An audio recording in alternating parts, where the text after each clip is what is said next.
They are waiting for the crash. When they hurt you, when they betrayed you, discarded you, or walked away, they wrote a script for how your life was supposed to go. In their mind, you are the character who crumbles. You are the character who gets angry, who posts bitter statuses, who spirals into depression, or who begs for closure. They need you to follow this script. Why? Because your suffering is the monument to their importance. As long as you are broken, they are powerful.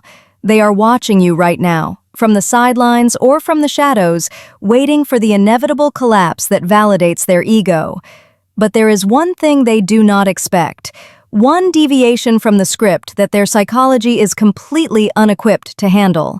It isn't revenge, it isn't anger, it isn't even silence. It is the moment you look at them, not with hate, not with love, but with pity.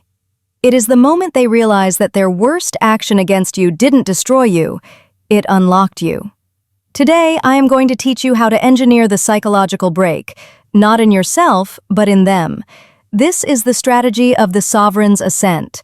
Before we break them, we have to stop you from breaking yourself. You probably want revenge. You want them to hurt like you hurt. Here is the brutal truth about psychology. Hate is not the opposite of love. Hate is love's angry cousin. Both require intense passion. Both require you to obsess over the person. Both keep you enslaved to them. If you scream at them, they win. If you key their car, they win. If you succeed just to spite them, they still win, because they are still your motivation. They expect hate. Hate is comfortable for a narcissist or a toxic ex because it confirms that they have rented a permanent space in your head. They can handle your rage. In fact, they feed on it. It makes them feel significant. Look how much I messed him up, they think. I must be powerful. To break them from within, you must do the one thing that the human ego fears more than death. You must render them insignificant. You must create a reality where their betrayal was not a tragedy, but a minor inconvenience that you have already forgotten. How do we achieve this state of supreme power? You cannot fake it. You cannot just act unbothered while you're secretly crying in your car. If you fake it, they will see the cracks in your armor. You have to become unbothered. This brings us to step 1, the alchemy of pain. This is a concept that goes back to the ancient Stoics. Alchemy is the process of turning base metals into gold. Your job is to take the base metal of your suffering, the betrayal, the abandonment, the disrespect, and transmute it into the gold of personal power. They tried to bury you. They didn't know you were a seed. The action plan. 1. The victim death protocol. You must issue a fatwa on your own complaining. From this moment on, you are forbidden from telling the sad story. When you tell your friends how badly she treated you, you are reinforcing a neural pathway that says, I am a victim. Victims are pathetic. Sovereigns are stoic. The shift. When someone asks about the breakup, you don't rant for 20 minutes. You don't seek pity. You look them in the eye and say, it taught me a lot, but we were heading in different directions. I'm actually really excited about what I'm working on now. You reframe the loss as a liberation. 2. Weaponized shadow work. You use their specific insults as your architectural blueprint. Did she say you were lazy? Did she say you lacked ambition? Did she imply you weren't exciting enough? Good. Don't argue with her in your head. Let those insults burn you. Let them make you angry. But then, channel that anger. You take that rage to the gym at 5 a.m. When your muscles are screaming to quit, you remember her doubt, and you do 5 more reps. You take that feeling of inadequacy and you bury yourself in your work or your studies until you become undeniable. Why this crushes them? Narcissists and toxic people expect their betrayal to leave a scar. They expect to ruin you for the next person. Instead, you are turning their toxicity into a muscle. When they see you 6 months from now and you look 10 years younger, stronger, wealthier, and more vibrant, their brain will malfunction. They will have to face the terrifying realization, my worst behavior was actually the best thing that ever happened to him. They realize they weren't your destruction, they were just the ugly catalyst for your greatness. Step 1 builds you up internally. Step 2 creates the external reality that erodes their significance. They expect you to hold on to memories. They expect you to be the keeper of the museum of us. You must execute the erasure. This is not done out of anger.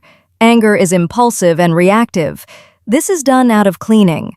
It's the energy of sweeping dust out of a house you are renovating. You aren't mad at the dust, it just doesn't belong in your new mansion. The strategic digital cleanup. You remove every trace of them from your digital and physical life. But here is the nuance.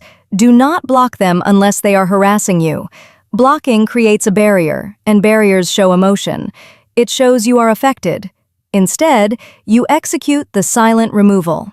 Unfollow. You don't need their updates. Remove follower. You revoke their access to your life on private accounts. The purge. You delete the photos, not because looking at them hurts, even if it does, but because you literally need the storage space for the new memories you are creating. The paradigm shift. Imagine they check your profile, and they will check. Scenario A, the victim. They see sad quotes about loyalty. They see you posting drunk stories trying to look happy. They see you've kept their photos up. This feeds their ego. Scenario B, the sovereign.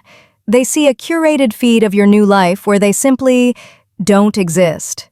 There is no trace, no subtweets, no hidden messages, just you, ascending. It sends a devastating signal to their subconscious. I was a chapter he skimmed, finished, and put back on the shelf. This triggers an existential crisis in a person who relies on being the main character. They start questioning their own impact. Did I even matter? Was I that easy to get over? This is the moment, the climax, the break. This happens when you inevitably run into them in public, or when they finally send that text to test the waters. They are braced for impact. They have their armor up, expecting your anger, your bitterness, or your desperate love. You are going to bypass their armor completely by giving them the smile of the stranger. The encounter protocol. Let's say you see them at a coffee shop or a party.